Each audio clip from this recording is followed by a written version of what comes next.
Jesús hizo muchas preguntas y un día preguntó a los discípulos, ¿qué dicen por ahí quién soy? ¿Qué dicen? Y los discípulos dijeron, algunos dicen Elías o Juan el Bautista o un profeta. Y Jesús les miró a los discípulos y dijo, pero ustedes, ¿qué dicen ustedes de mí? ¿Quién soy? Y San Pedro, como siempre que quiso hablar primero, dijo, tú eres el Cristo, el Hijo de Dios viviente. Y Jesús le miró y le dijo, Pedro, Dios te reveló eso. Porque usted sabe, hermano, que no es solamente en mente que sabemos estas cosas espirituales, sino en el corazón. Es algo mental, pero a la misma vez espiritual. Y Dios reveló a San Pedro que Cristo era el Hijo Divino de Dios. Y luego Cristo le dijo a San Pedro también, dijo, y tú eres Pedro, y sobre esta roca edificaré mi iglesia. Y usted sabe que aquí en mi Biblia dice para la palabra Pedro en español, dice aquí Petros, que es la palabra griega, Petros, que quiere decir una piedra pequeñita. O sea que Pedro, y nosotros, porque después Pedro escribió en San Pedro aquí, dice, somos piedras vivas, ¿se acuerda? Y quiere decir que somos piedritas pequeñitas, pero juntas edificamos la iglesia, formamos la iglesia de Dios. Pero sigue diciendo Cristo, tú eres Pedro, una pequeña piedra, pero sobre esta roca. Y la palabra aquí para roca es Petra. Y eso quiere decir una roca grande, que el viento no toca, la lluvia no toca, pero permanece firme, firme esta roca grande. Y sobre esta roca, o esta verdad de que sí, Cristo es el Hijo de Dios, Él dijo, edificaré mi iglesia y las puertas del Hades no prevalecerán contra ella.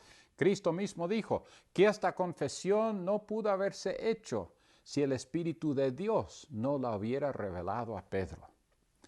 El hecho que Jesús es el Mesías, el Hijo de Dios, es el fundamento de la iglesia que lleva su nombre. A veces pensamos que la nariz está pegada ya a las puertas del Hades. Pero la Biblia dice, Cristo dice que las puertas no prevalecerán contra la iglesia. ¿Por qué? Porque tenemos las llaves. Cristo nos entregó las llaves. Y Él dijo, aquí están. Usted puede usar estas llaves para abrir, para cerrar. Y a nosotros nos toca esta responsabilidad, porque si nosotros no abrimos la puerta, queda cerrada.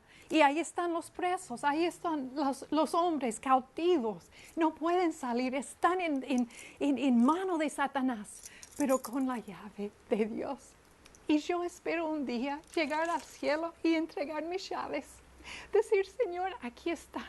Están bien gastadas ya, porque las usé mucho, porque estas puertas de poder de Satanás no prevalecen contra la iglesia.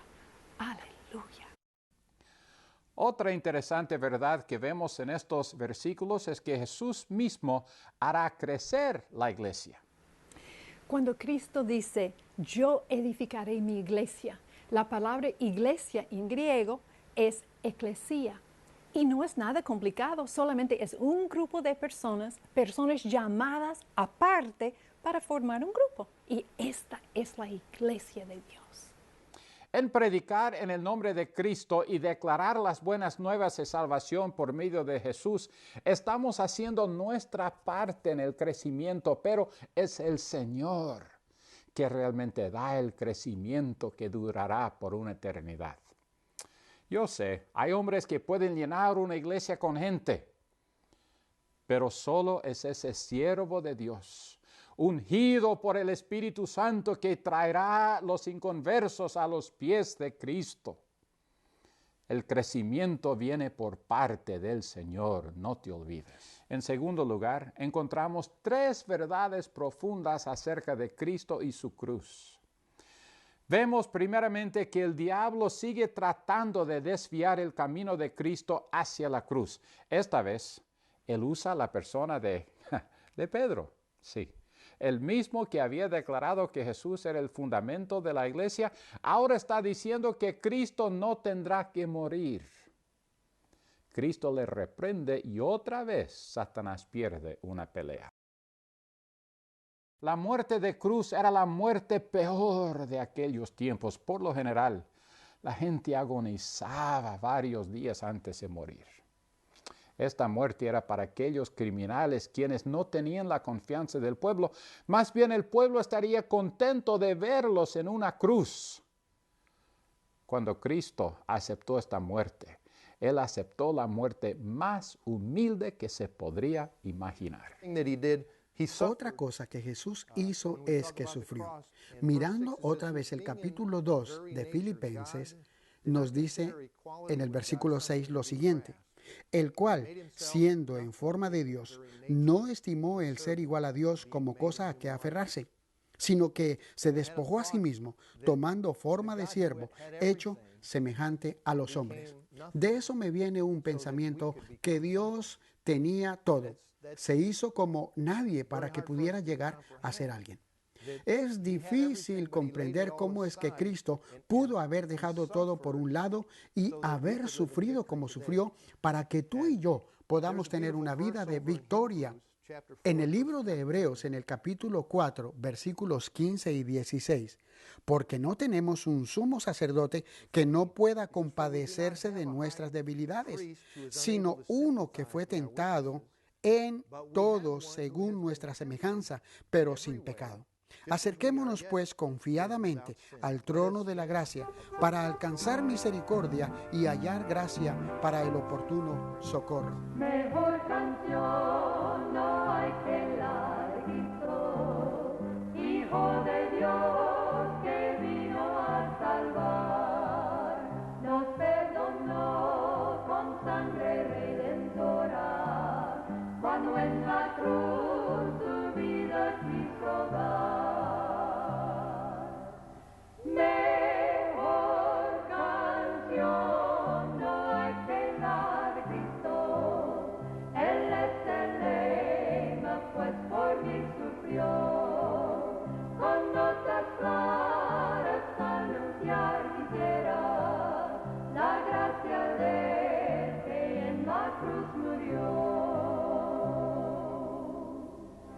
Túnica real, corona de espinas, cruz vergonzosa que sangre tiñó, resurrección, promesa del retorno, esta será mi única canción.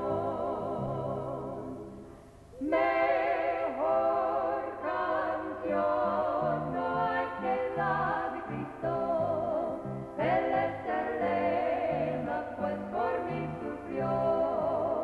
Con notas claras anunciar quisiera la gracia de Él que en la cruz murió.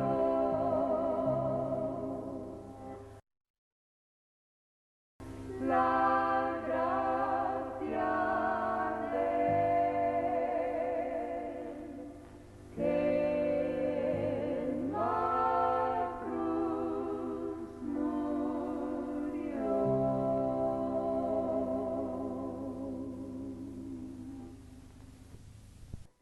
Yo sé, no quieres que hable de eso, pero es algo que el Señor padeció y nosotros, ¿quiénes somos para poder pensar que somos mejor que Él? La Biblia nos dice que son los sufrimientos, los problemas que realmente nos harán crecer. Nos dan esa madurez que tanto necesitamos para ser el hijo o la hija que Dios desea. Por último, en esta lección quiero que tratemos sobre el momento del hecho de negarnos a nosotros mismos. Cristo nunca quiso salir con los suyos, sino Él permitió que el hombre le trate de acuerdo al deseo humano. Ese deseo llevaría a Cristo a la cruz. Cristo cargó su propia carga, nunca pidió que otro le ayudara. Hasta los últimos pasos, cuando Él ya no podía, Él solo cargó su cruz. Jesús.